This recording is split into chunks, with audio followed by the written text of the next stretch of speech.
Welcome back and thanks for stopping by. Today we're going to be reviewing Ride the Lightning by Metallica, their second studio album. But before we dive into that, if you're new to my channel and you haven't already subscribed, please hit the button now. And if you could also like, leave a comment, share and hit the notification bell, all that stuff greatly helps out my channel and I really appreciate it. So let's dive in. Metallica's Ride the Lightning, released in 1984, absolute classic metal album here. It was their second studio album following the release of Kill 'Em All in 1993. It was the first album that the band recorded outside the US. It was recorded in Sweet Silence Studios in Copenhagen, Denmark.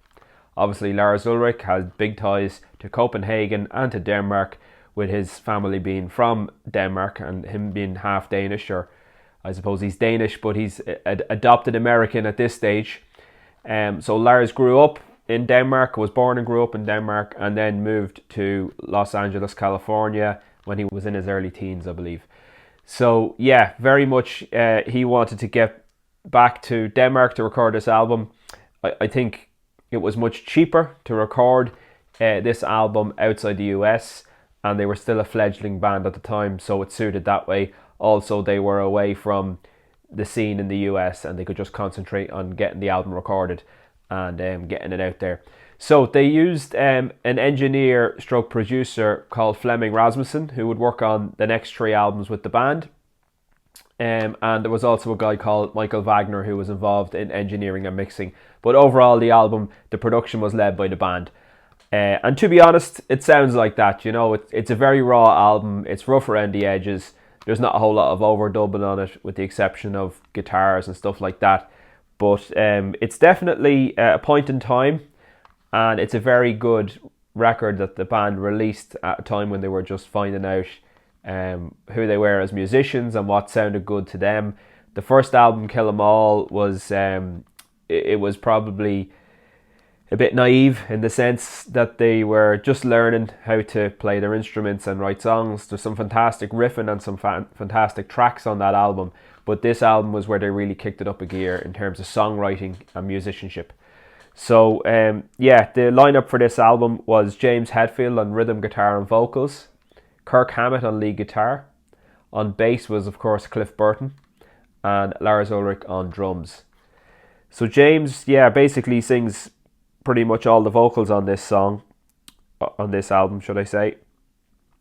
And yeah, he does a great job, but still does sound very raw. So we'll just get into the booklet here. So the cover is excellent. It's apparently it's a line from a Stephen King novel. The line is "Ride the Lightning" from the novel, and this inspired the band to create this cover. So you can see the classic Metallica logo up the top there, and there's lightning coming down, and it's hitting an electric chair there. So the term "ride the lightning" was a term given to, you know, being sentenced to death by electric chair, and you'd have to ride the lightning. So absolutely brilliant cover, a classic. Then we look inside the sleeve. We've got pictures of the band here live, and then just a photo shoot. We run through the songs here. Fight Fire with Fire, I believe that is Flea from Red Hot Chili Peppers' favourite song, co-written between Hetfield, Ulrich and Cliff Burton. Then we have Ride the Lightning, which was co-written by Hetfield, Ulrich, Burton and Dave Mustaine. Very interesting there that Dave Mustaine is getting a writing credit on this song, because he was essentially kicked out of the band before the band recorded Kill 'Em All. And he does have some writing credits on Kill 'Em All, but it's very notable that he has writing credits throughout this album as well. So that's interesting. Ride the Lightning is an absolutely fantastic song. It clocks in at 6 minutes 36 seconds, and yeah, it's absolutely brilliant. Again, Metallica were going with the whole formula that they would start off with a heavy fast track, and then they would go into the title track. So this was the start of that formula, and it really carried on from there. Song number 3 is an absolute classic and a staple at all Metallica live gigs. It's called For Whom the Bell Tolls. It was co-written by Hetfield, Ulrich and Burton. So Cliff Burton has a lot of songwriting credits on this album, which is no big surprise, to be honest. For Whom the Bell Tolls is a fantastic track, absolutely brilliant. It's one of those tracks where it's got this really heavy chromatic chuggy scale, but it starts off with like a bass wah, and it's absolutely phenomenal. And I think it's one of Metallica's best songs, For Whom the Bell Tolls. Track number 4, this is where we start to see Metallica doing sort of melodic ballad type tracks. It's called Fade to Black. Again, this one has a writing credits from Hetfield, Ulrich, Burton and Hammett. And Fade to Black is absolutely fantastic. Clocks in at just under 7 minutes, and Kirk Hammett delivers an exceptional performance on this song. Unbelievable lead guitar. Tracks 5 and 6 are really the, I suppose, black sheep of the album. There's Trapped Under Ice, which is co-written by Hetfield, Ulrich and Hammett, and Escape, which again is co-written by Hetfield, Ulrich and Hammett. Escape sounds like something from Kill 'Em All, or something that was left over from Kill 'Em All. Trapped Under Ice, again, it's not a bad song. They're both good songs, nothing wrong with them, but certainly a lot lower standard than the rest of the songs on the album. Track number 7 is Creepin' Death. This is an absolute classic Metallica song written by Hetfield, Ulrich, Burton and Hammett. A brilliant, brilliant song. Metallica used to open a lot of shows with this song, and actually the first time I saw Metallica in Dublin in 2006, this was the song they opened with, and it was absolutely phenomenal. A great song, Creepin' Death. Fantastic riffing by Hetfield. Great structure, which I believe was put together by Lars Ulrich. Again, lead guitar is brilliant by Hammett, and of course the bass pumping by Cliff Burton there.